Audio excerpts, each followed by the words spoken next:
Welcome to another episode of Hot and Healthy with me, Nicole Van Hattem. And on the show today, I have something a little bit unusual. Someone a little bit unusual. I'm okay with that. Yeah, oh, good.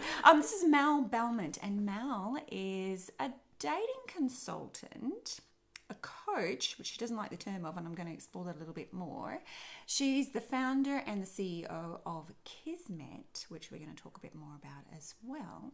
And what else makes you special apart from being the author of this incredible guide so men can understand women?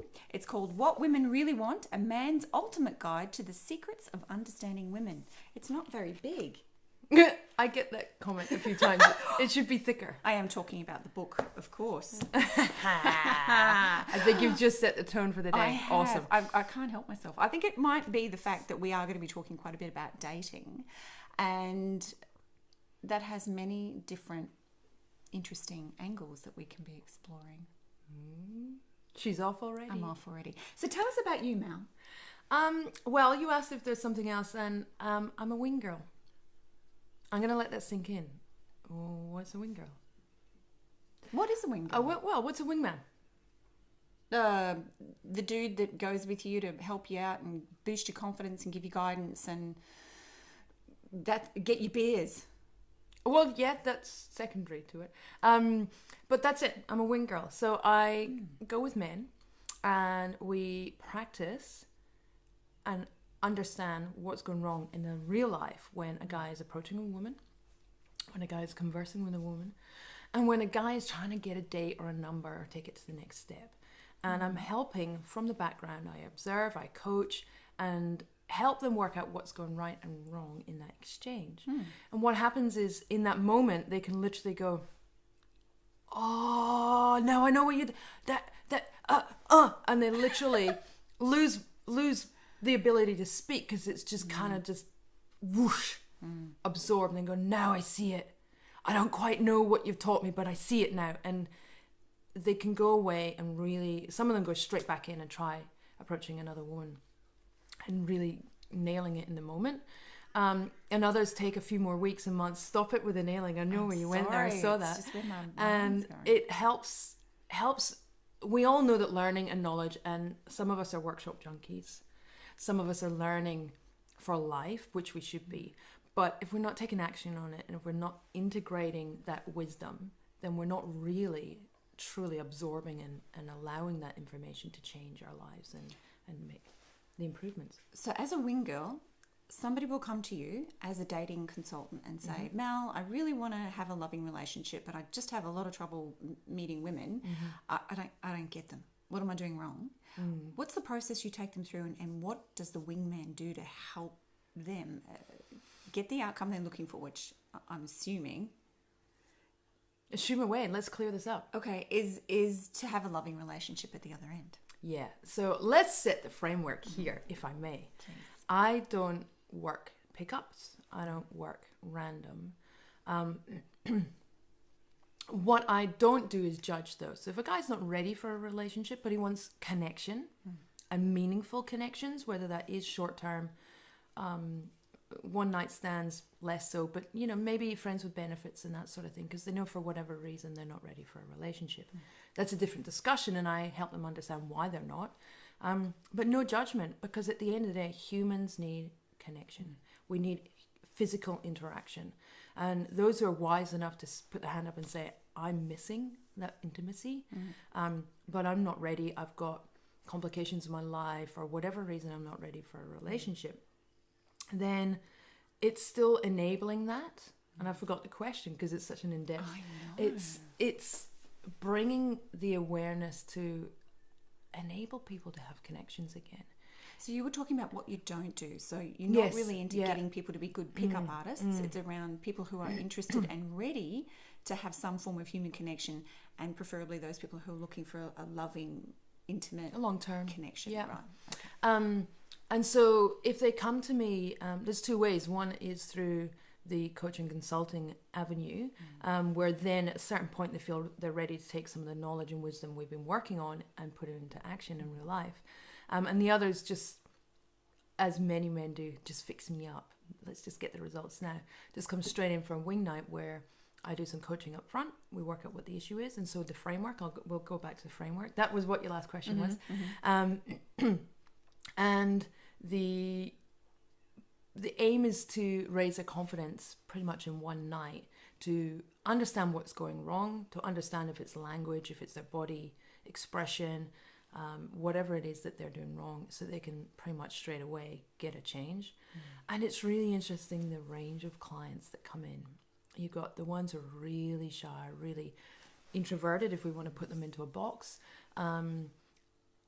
or just haven't grown up with females predominantly in their life as a childhood, They haven't learned the language of the female language. No. How to connect with them, how to read them. That's the principal thing that comes up. Okay. Here's a little snippet. How many facial expressions do you think men use on average day to day, between men and men?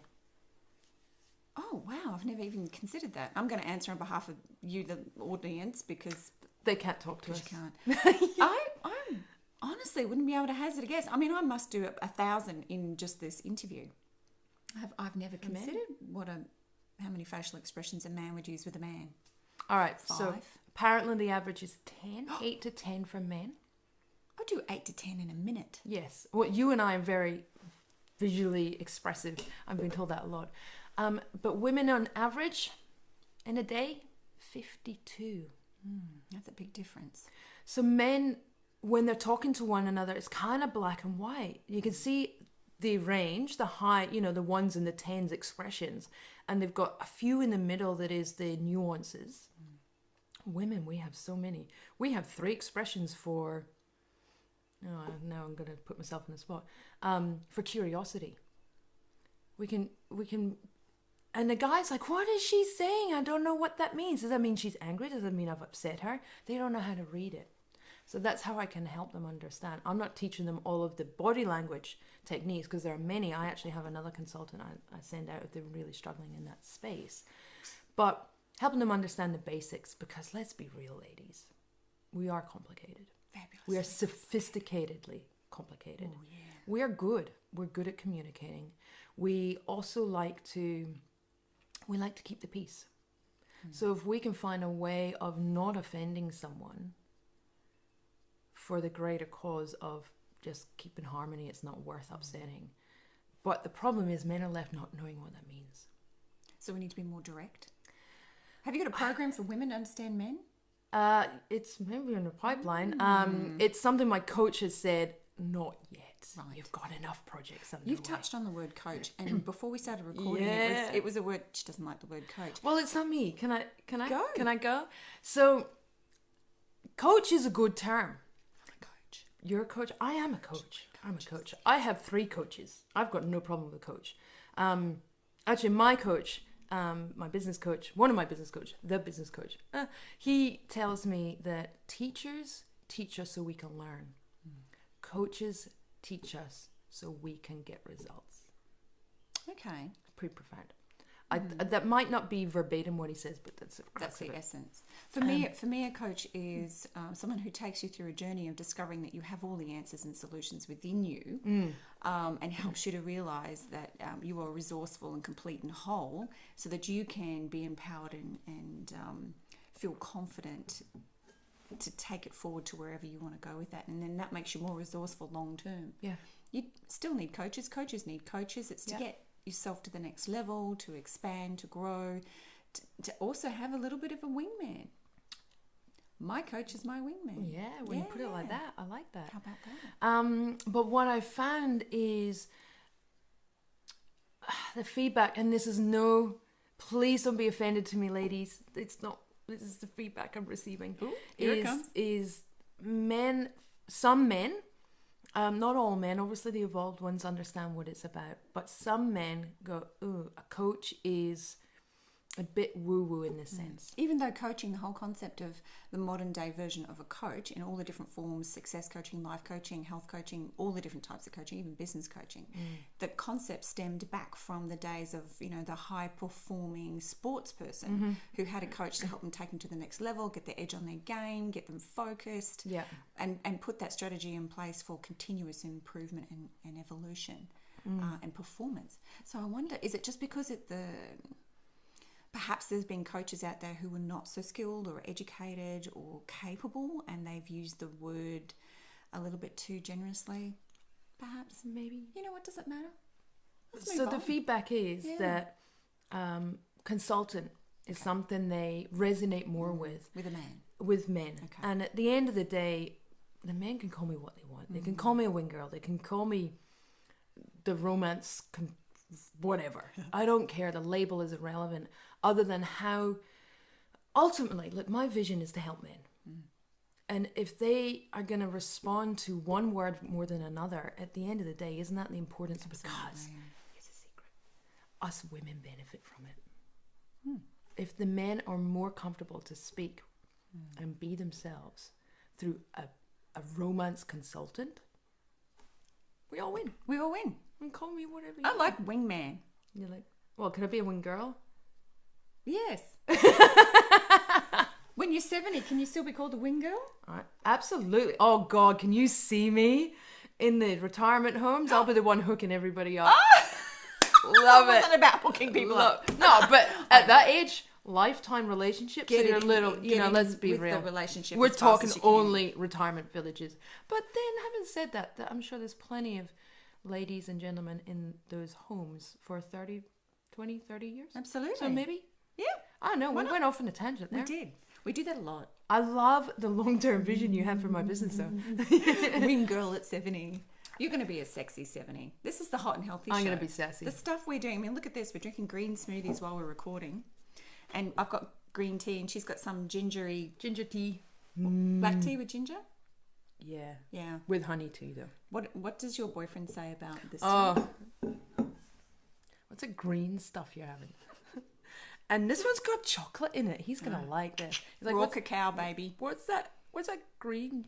He doesn't say shit. He's pretty good, but what's that green stuff? He's probably thinking it, but he's learnt some language he's tips pretty from good. you, My man's he? pretty Now, good. how did you get into this? Of all the types of coaching you could have chosen, what was the trigger or the story behind why you went down this path? It sounds cliched, but actually it's something I get asked a lot. How do you become a wing girl? I network a lot, so I'm pretty good at answering this question now.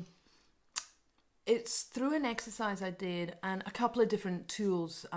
Live Your Legend has one, Simon Sinek, and a few of the other, leading coaches who help you find your passion, your purpose, and your why. So there's a couple of different models of how you do it, but in principle is, what's my super skill? What am I best at innately? That's this thing. It's Chewing. It's what your mum said you should do. My mum said to me, bless her heart, she's passed. Yeah. But a couple of years ago, I was all angst ridden. Anyway, it's another story, sometime when I interview myself. But she said to me, honey, I don't know what the problem is. It's simple. Make money with your mouth. Which apparently means I should just do speaking gigs and videos like this. Do this. Yeah. So you're good with your mouth. I'm communicating, and I'm pretty good at communicating with men on their level because that's where I've been for the last 22 years in the corporate world. I hear them, I see them. I don't always use the same language entirely as them, but I get why and how they talk in a certain way. They're just straight down the line. So that was the first one. What's your super skill? Second is, what have you been paid the most for? What do other people see your skill as? And then thirdly, what are you most passionate? What is the thing that brings so much, like almost tears of joy?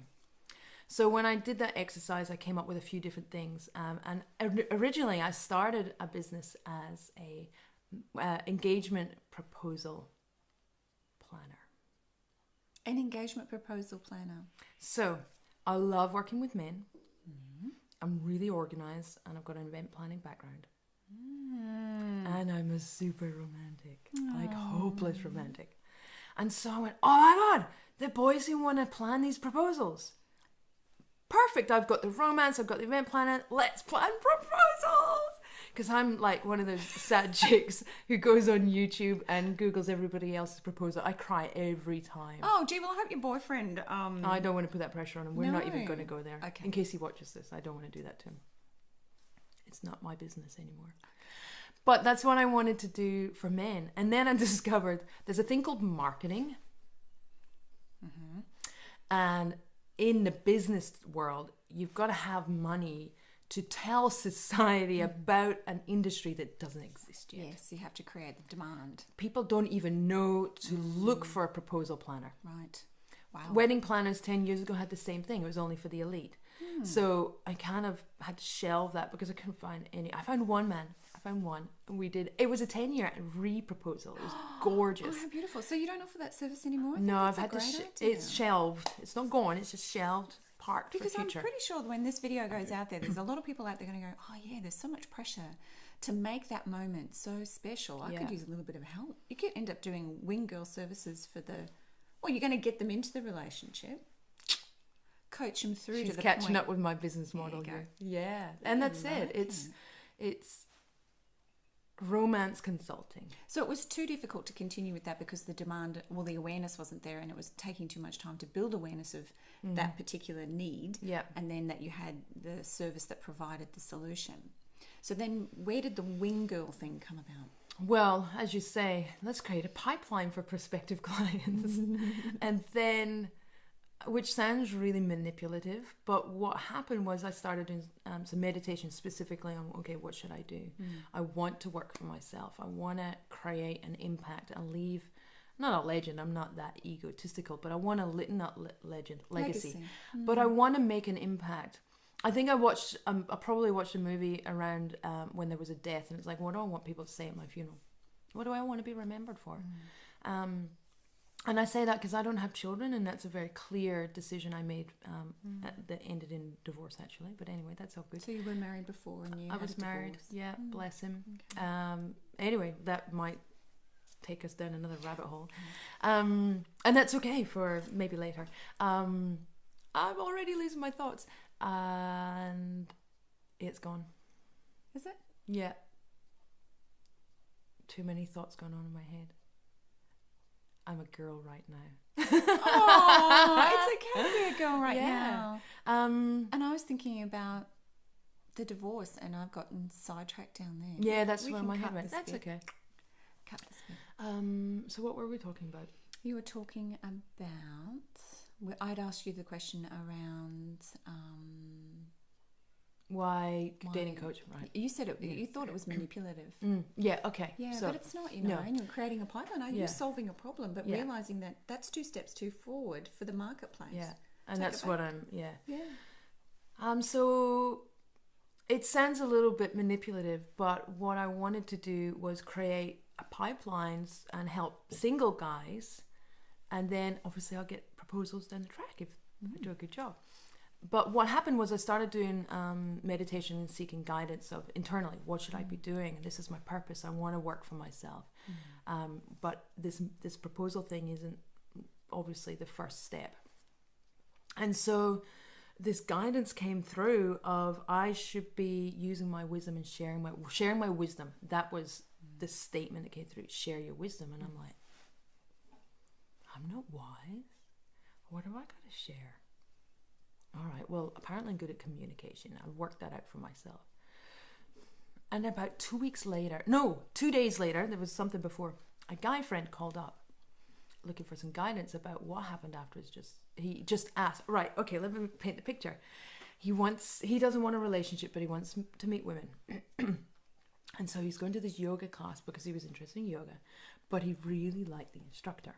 Ooh. And he's like, I don't know if she's got a boyfriend. She might have a girlfriend too. He didn't know whether she's single, what to do. Anyway, so he kept going and trying to listen in at the end of class to our conversations to see if he could work out what her status was, which is kind of romantic. Bit stalky for some who don't. What's the difference between stalking and romance? Well, isn't stalking when 2 people go on a walk and only one person knows about it? It's a little creepy. I like that. Another additional description is if you are attracted to the man who's expressing these stalk-like behaviours, it's romantic. If you're not attracted to him, it's stalky. Oh. That's Okay. what society has labelled it as. Okay. It's still romantic. You're just not interested in the guy. So therefore it's like, oh, it's creepy. So this No, guy it's was not. leaning into the yoga instructor's conversations to Yes. find out whether she's got a girlfriend Yeah. or a boyfriend Yeah. or no friend. Yeah, or no, no friend. Anyway, so he plucked up the courage. He said it took him 6 weeks. Oh, wow. Isn't that gorgeous? That's cute. But doesn't that show you this is why I help men? It's like, do it at least on the second or third. Don't wait 6 weeks. Anyway, so he called me after the 5th one and said, oh, I've done it again. I've left without finding out. Just talking. He hadn't even uttered 2 words to her. Yes. So I gave him my perspective based on what he shared with me and what he could do and a way of approaching her. So in the 6th week, he did it. Yay. And when he gave me the feedback, he says, what was holding me back is I was portraying and thinking I had to talk about relationships when I knew I didn't want a relationship. And so he was letting what preconceived expectation of society is I must want a relationship. I'm 30 something and this is the path I should be following. And so because he wasn't ready for that, he wasn't going to do anything for fear of misleading her. So he's missing out on any kind of meaningful connection Correct. because he's holding himself back with that fear. Or Yeah, that because he's a pretty expectation. evolved man, so he didn't want to do it wrong and lead her up the garden path. Whereas most men might just do that without realizing. So I helped him understand. I was like, well, if you don't want a relationship, that's okay. Give her the choice and the option of what you are offering, and she can say yes or no. Lovely. He loved that, and he got a date with her. Nice. On the sixth class, he went back. He actually he left, got in his car, started the car, and went, no, I've got to tell Mel how this went, and he went back. So you also give accountability and a little bit of fear. Yeah. Don't you come back to me and tell me you didn't at least Like, give it a seriously? go. Seriously? So what happened as a result of that beautiful exchange is, oh my God, I do have wisdom. Right. I have answers for these guys. Yeah. Because I'm a girl. I have wisdom. Of course. You've got a girl's perspective, which they may not be able to They don't get have. any Full other stop. way. They Well, don't yeah. have. So that kind of got me over that and kind of, shut up, Mel. You've got something to share. And pretty much as soon as I embraced, oh my goodness, this is something I can make a business from. And there are men out there seeking answers. And so that was in August of last year, August 2015. And around that time, I went to Sydney to help a girlfriend recover from surgery down in, I said Sydney, didn't I? Still down in Sydney, for 2 months. And in that time, I wrote a workshop, an eight-step workshop to be recorded. And I recorded it. I haven't finished editing it yet, but I've recorded it. just get it So out there. pretty much when I got back in October, I will. Pretty much in October, I've been running Dating with Kismet full time. What is Kismet? Kismet, it should be with an S, but I've changed it to a Z because numerologically it's better for me. So I changed it to a Z, and Kismet means fate or destiny. Dating with destiny. Dating with destiny. Because every man, I believe, has more than one option. I don't believe there's only one soulmate for us. Some philosophies, here's an out there thing that's, I'm still kind of like, don't know where I sit with it. Another thought leader in the world. Consider that we are all reincarnates of ourselves. You are actually me and I'm actually you. Okay. It's kind of matrixy. And like I said, let's get my head around it. But if you consider that we're all here to learn, and there are many, many, many, many, many, many, many different things we need to learn to evolve and to become our better, higher self, then we should have compassion for each other, and especially those guys, Yeah. because they're learning. So, yeah, that's a bit of a thought closer. isn't it? I'm really, yeah. It's a big one. I'm gonna that's gonna have to marinate. In I'll me for a while. I'll send you the article. I think it was a. Thank you. I think it was a web article. We're really digressing. We are. I've had a flick through your book, and I'm going to read it in a bit more detail. All right then. But you've got some great stuff in here, and one of them is sex porn exposed. Come on, we're gonna Trust get you this to in. pick on that one. Seriously. Well, come on, this is in here for a reason. It is. What's it in there for? Like, what's the point you're making with about All porn. right. So the chapter on sex, it's actually This is the hot and healthy It is show, the hot and healthy. so Are you ready to get a bit hot? do- This is actually going to get you hot in a way that you're not expecting this conversation to go. Okay, I'm already getting there. No, not that kind of hot. This is going to get you hot into the collar because it's going to frustrate you. Because what's happening out there is, okay, let me really pre-frame it very simply. If you think about the term hardcore porn 10 years ago,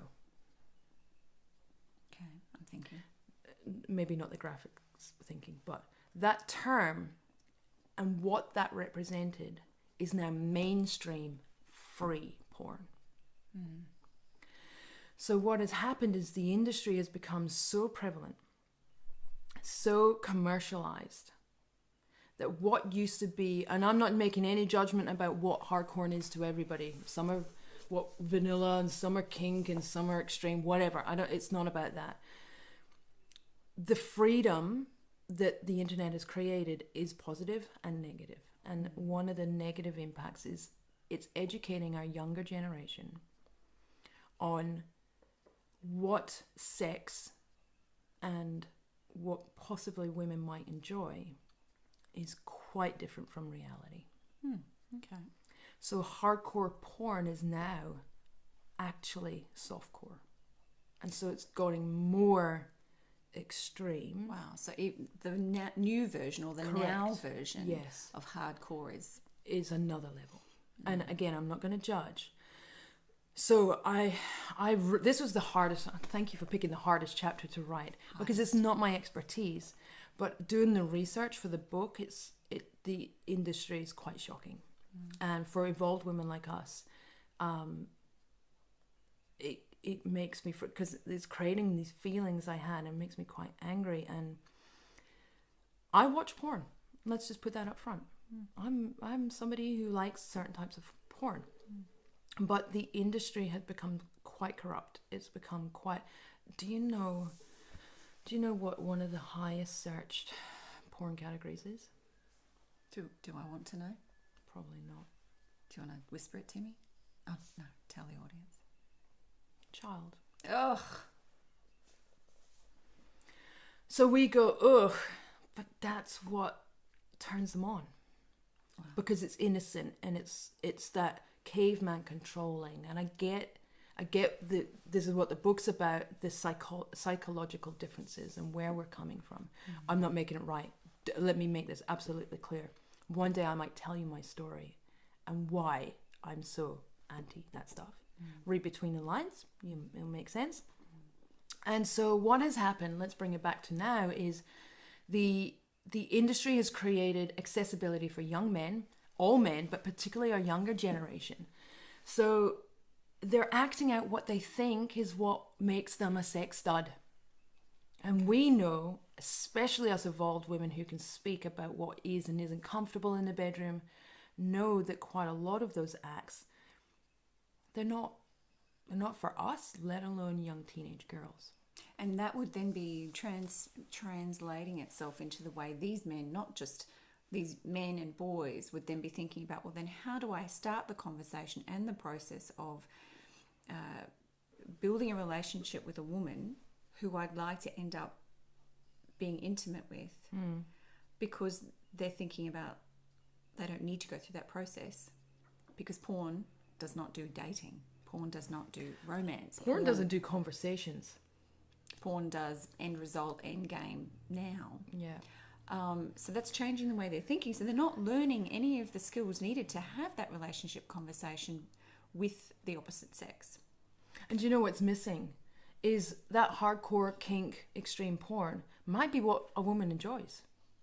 But if he doesn't know how to ask and be authentic around his desires and just takes or enacts or engages without permission or any of those things, it's, I don't even need to finish that sentence. So your book is going to give them the skills to be able to understand the language that woman, to communicate with a woman in such a way that they can work out, are they a good fit? Is there an opportunity here to go from that conversation into a deeper relationship, a deeper connection? Yeah. And if they're in the relationship, how to have a great relationship, a deep connection. And whatever that is for them. be able to ask for what they need, be able to make sure they're hearing what the other person does and doesn't want and does need and doesn't need. Great. Because I noticed in here as well, I'll skip past. Yeah, let's move on from porn. Moving on from porn. We kind of got a little bit got a bit heavy there. So I quite like this picture. Finding self-love in the modern world. Ah. Yeah. And I like the fact that it's a conversation around men having a healthy relationship with themselves. We spend a lot of time outside of ourselves in interacting in a world that's very distracting and it's very busy and it's noisy and it's manipulative. However, we don't take enough time to take care of that inner self. And I know that women are having more of that conversation, and we're even coaching them more on practical rituals, daily success strategies around having a greater self-care practice. I don't think the men are having that conversation. No. Not in that sense, not in that capacity. One of the topics I talk about when I speak publicly is emasculation. And I actually had to research. I didn't realize I was teaching this and I didn't have a label for it. And then when another male coach who I interviewed for the book, actually, he said, you're talking about emasculation. I'm like, I've come across that. What does it actually mean? And how I perceive it. Okay, here's an example. I used to be an alpha bitch in the workplace. That's chapter 2 in the book. Alpha bitch.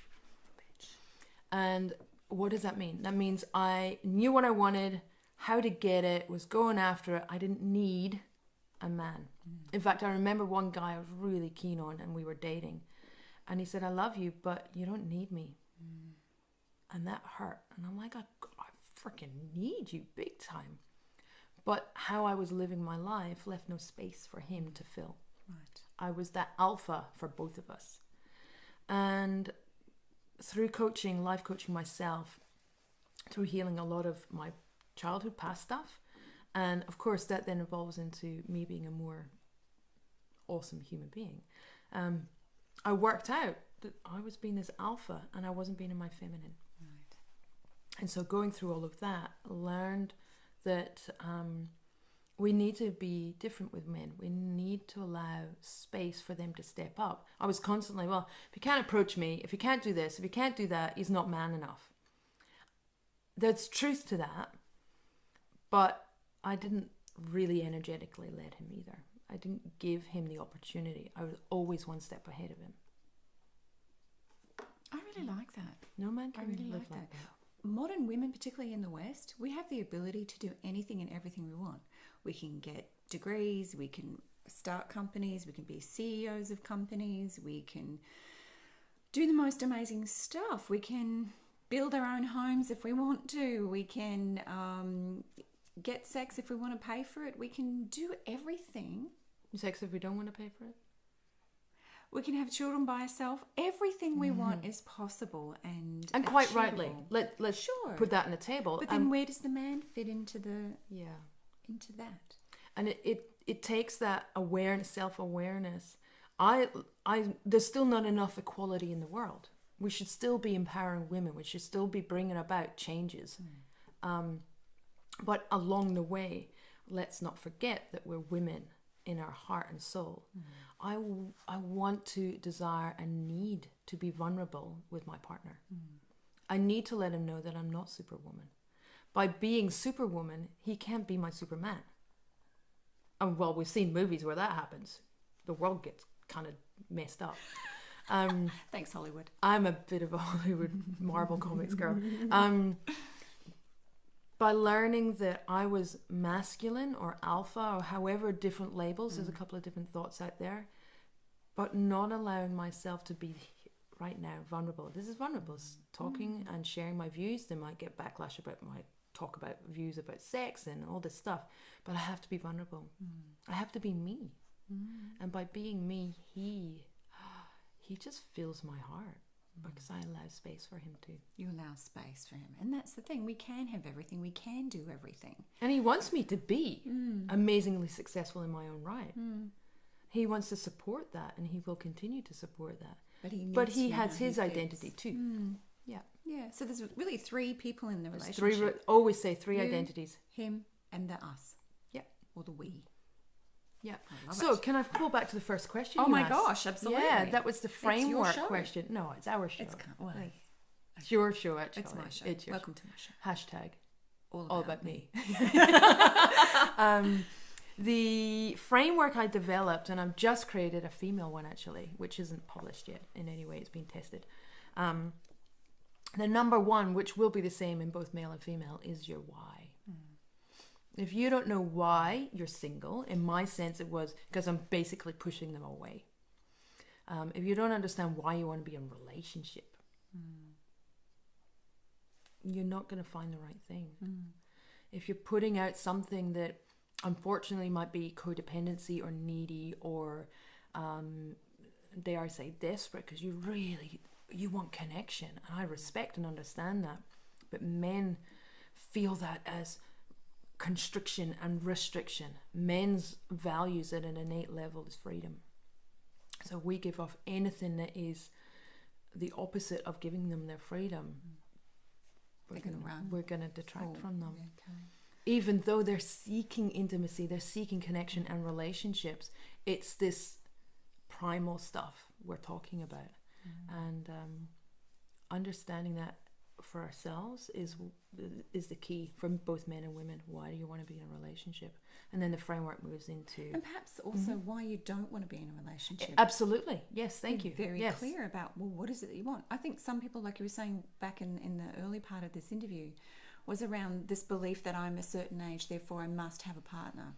It was one of your clients who was saying, I'm this age and I need to have an intimate relationship. But perhaps they've never taken the time to consider what they really want. Have you? Yeah. Listener to this? Yeah. Have you?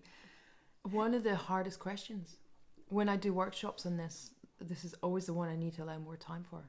Because so many people are in the status quo of find mate, settle down, get married, have babies, have the house, live the life, blah, blah, blah. And you'll be happy.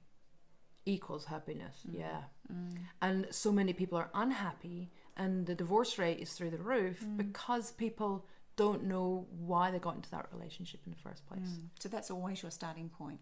Why? Why do you want to be in a relationship? And why do you want to be good at learning the language of the opposite sex? Why do you want to What date? does a relationship mean to you? To go What right. does your dream life, what does your dream partner? So you've got your dream, your aspirations, but how do they fit in? And quite a lot Maybe of it time... doesn't. Exactly. You stole my thunder there. That's all right. Maybe your life doesn't have space. So I had a millionaire client once, and he says, I can't meet women because I'm traveling and I'm like literally never in the city more than maybe 3 weeks at a time. I'm like, well, that makes it hard. He says, so he was meeting a certain race of women that was working well, who were less ambitious as the Western women. But even then he said they want to settle down. She loves the lifestyle, she loves traveling, having that freedom, but at the end of the day she wanted a nest. She wanted a place to call home, that when she was tired of the traveling she could come back to. And he says, actually, I don't want that. I don't even want to. He had 4 properties, but he let them all out. I don't want to I don't need a home, I don't need a base. This is a man in his 40s. So I say that with tone because you should want that by the time you're 40, right? Society says you should. Correct. Well, you can afford it. Why don't you? Because it just didn't suit him. He didn't need that. And so once he understood, I said, this is why she's a female. And we need that nest. I'm calling it a nest, but you know what I mean? Your sanctuary, your place. There's no place like home. Everybody likes to come home after traveling to their own bed and their own pillow. I take my pillow when I travel. But it's an innate thing. Women are the ones who create a stability for the home. In general. In principally, generally speaking. Are we wired that way? Yeah, that's what I'm talking about. That primal stuff. Now, that's not to say everybody at the same time. But at some point in our life, we will want to. And whether that involves some children is irrelevant. We're talking about just settling down. I love this. There's so much in this book. And one of my favourite topics that I use in all my coaching programs as well is one of the very first things that I use. And I'm just looking for the page now. But it's around love languages. Ah, yes. There's 5 love languages. And when you understand those 5 love languages, just that simple skill to be able to go, hang on a minute, what's their love language? What's my love language? Is it impossible or difficult for me to see, understand, hear, feel the other person's talking to me in love because I don't speak the same language? So the 5 love languages are acts of service, words and affirmation, quality time, gifts, and physical touch. Well done. Now, do you know what yours is? I'm kind of breaching 3. Ooh. I'm easy to please. Give me one. So my top by 1 point is acts of service. Right. What's your lowest? Gifts. So if I said, oh, so good to have you on the show, Mel. Here's a gift. Mm-hmm. She'd be like, thanks. That's nice. She wouldn't be hearing the love. But if I did, what would you like instead? Ooh, an acts of service in this sense. I don't know how that would translate to this. Maybe if I help you get your book out there, is that an act of service?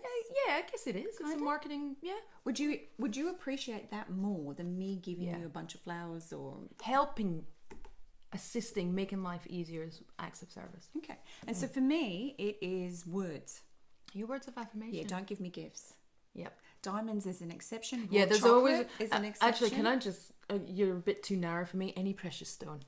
Any precious stone, diamonds, white ones. Yeah. No. Pink or yellow are good too. We're digressing again. Yeah, we are. We could go on for hours.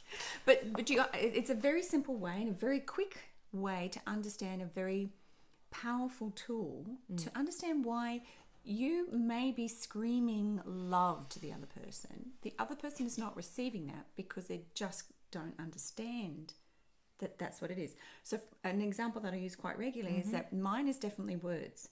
My husband doesn't have a lot of language around, honey, you look hot, or you look smoking in that outfit, or yeah, you're booty, whatever. He doesn't have that, and he doesn't say a lot of words of encouragement and support and affirmation, that I rock. So I have to give that to myself because I'm not going to get it from him. But he will wash my car. Right? That's acts of service. He's an acts of service guy. That's his. He'll make me dinner. He'll bring me a glass of wine. He won't say anything. He'll just do it. He won't check with me first before washing my car. That's his romance. It is. So what I had to learn was I'd walk outside. I'm in high heels and a long dress, and there's water all over the driveway. My car's clean, and my husband's finishing off the last bit of getting the water off the car. And I'm like, now I have to walk through all that mess, get in my car. And before I learnt the love languages, I was like, oh, gee, I'm a bit annoyed. Now my shoes are wet and I got the dress and I could see it was like, poor bugger. Poor guy. You just spent 2 hours washing your car. Exactly. Do you wash your car? No. Look at my nails. Do I wash my No, but what I had to learn was, that is his love language. So when I see him washing my car, in my mind's eye, I put a giant bubble above the car saying, I love you. Nice. Yeah, because I need the words. So I will see the words. Nice. I will hear the words and I'll bring them in. And then I feel really loved. Beautiful. And I have a clean car. Yeah, win-win. And my nails still look good. Win-win-win. So it's a very simple tool, but it's very powerful. And that's one of the things that you cover in your book. I'm going to go another level. Yeah, I haven't shared this with you. This love language is actually one of the reasons I got divorced. The first one was I didn't want children. I had this big epiphany. Okay. But the love language, I didn't understand it for myself. Not only did I not understand the love languages, but I didn't understand what fulfilled me at an innate level. So it's partly love language, but it's more in romance. All these different acts, and that's kind of what makes it difficult because I'm only 1 point between 3 out of the 5. I'm really easy to please. So if I'm not getting any of them, except gifts, really, really hard to please. No, really unhappy. That's what I was going to say. You knocked me off there. Sorry. That's all right. Distracted. And so because I didn't know myself what filled my love tank up, I couldn't tell him. So you're putting the wrong fuel in the tank. I wasn't putting any. He wasn't. You weren't. I wasn't, because I didn't know what I needed. I was 25 when I got married and 30 when I got divorced. And then, this is what happened afterwards. I found out that he started buying his new girlfriend flowers. I'd been with this man for 7 years. He'd bought me flowers once. Now, I'm not talking about flowers and that's a gift, but he never once expressed an act of love except on our wedding day. He was pretty good on the wedding day. He bought me my first horse riding lesson, actually. As a wedding gift. That was nice. That's interesting. Wedding gift? Because I wanted to learn how to horse ride, so he gave it to well, me. there you go. But because I couldn't tell him, he couldn't mind read. It wasn't his fault. He wasn't being what I wanted him to be. So I can see that this book would be very good, obviously, for the men to understand women. How good would this book be for women to understand themselves better so they can ask for what they need from their man? Or maybe just leave it on the coffee table and he'll read it. Maybe. Depends on whether that's too obviously subtle. Well, don't put it on the table with a, hey honey, read this. But rather just drop it on the table. Yeah, put it on your desk in amongst your other books. Don't leave it front and centre because that's a bit... Beside the bed. Yeah, on his pillow. Because if you tell a man he should do something, you're emasculating him. And that's also around this, you're trapping him by saying he should do something and he wants to run away from that thing. Why is that? Because we're telling him there's something wrong and we want to change him. Right. Don't try and change a man. Let him think he's making a change. So have this in amongst your files. Have this sit next to the computer. What if you really want to improve your relationship and you believe this is going to be a good tool to do that? How do you encourage him? Does he need to read it? Or can you read it, absorb it, and help him? We all know we train men. We do. We teach them what works for us. But if you're doing that in a positive sense, oh my God, thank you for doing the dishes today. I know I was going to do it this morning. I didn't have time. Thank you so much. Right. That's if his love language is... No, that's just full stop. Telling him what makes you happy. That's not even about love language. Okay. That's decent, open communication. So I guess it's just being kind, loving, aware. Grateful. And start with yourself and grateful. Absolutely. I'm grateful you did that. Because then you're reinforcing what you do like. Don't worry about the dishes. I got a certain way of doing it. Oh, I can't believe you did it and you did them wrong. That's just, well, stuff you. I'm not going to do it again. So start with self-awareness. So this book, ladies, get your hands on this. Connect with Mell. Mell. That's me. That's you. How can they get more access to you and what you have to offer? Well, you can Google me. That's a fun exercise. No. If you haven't Googled yourself, I recommend you do that. Be surprised what comes up. Yeah. Actually, I'm not too. Dating with Kismet, KIZMET.com.au. The website's about to get an overhaul, actually. Because I'm going to I am going to be in mainstream media. You are. TV is where I'm aiming for, mainstream TV. So I got to have my website ready. So that's where it principally is, on Facebook, LinkedIn. I haven't done the Instagram so much. And YouTube channel is about to be overhauled as well. Fantastic. So, yeah. Yay. And I'll put a link in the show notes so everyone can find out how to get easy access to Mell and everything she has to offer. And what would you like to leave the listeners with in terms of holistic health and sustainable success? We know that relationships are absolutely essential if you want holistic health. And to be sustainably successful in whatever you're doing, understanding other people is important, and this really helps. But is there something specific that you'd like to leave and share with the listener? Thanks for putting me on the spot there. It sounds a bit cliched, but I want to pick up on the word you use, relationships, because relationships start with ourselves. And I guess it comes back to what I was saying when I realized I was being that alpha bitch. That relationship with myself changed, and boy, did the dynamics with men change. It was a lot of fun after that. And then when I really embraced myself, love showed up. So I guess to be truly happy and healthy is have a loving relationship and love and accept that you're awesome the way you are. There's some things you might want to change, but that's for you to decide, not someone else. And don't be afraid to step outside your comfort zone. Because by making those small changes, I had a little moment this morning driving here. I got lost and got all angry. And what happened was I was afraid. I was afraid of people not perhaps liking what I had to say. And so I'd made myself 20 minutes late deliberately. And so when I acknowledged and I'm like, why am I so angry? Why is Siri, who I actually have personally met, why is Siri making me late? And stop being an arse and step outside your comfort zone. The message is out there. Somebody wants to hear it. Absolutely. Everyone out there, you've all got a story and someone needs to hear it. More importantly, it's not about you. It's not about me. It's about you. It might be a little bit about me. It's sometimes quite a lot about Well, you. my life's about me. Hashtag. All about me. It's all about you too, and that's why we created this show. And I will agree with you, Mel. Everyone has a story for a reason, and Hot and Healthy is about amplifying your story and the story of other people who can help you to think differently, maybe eat differently, so that you can thrive instead of just survive, because there's no need to. All the knowledge, the tools, the people are out there. So tune into those and create your life on purpose. Let go of stuff that doesn't serve you. Embrace the fact that you are awesome and that people need you and you need people, and developing your skills around communicating and interacting with other people and creating nourishing and deep relationships is absolutely worth your time. It's going to make you more sustainably successful as well. I'm not going to give you a gift for being on the show. You can though. Thank you for coming on the show. You're welcome. It was fun. I'm glad you enjoyed We had it. no structure. We didn't know. I turned up just here chat. with nothing. I didn't know what we were going to talk about. Really? I awesome. was going to talk about you. So thanks for listening. Yes. Hope you enjoyed it. Thanks for tuning in, guys. Share the show with as many people as you can. Go to iTunes and subscribe to Hot and Healthy with Nicole Van Haddam.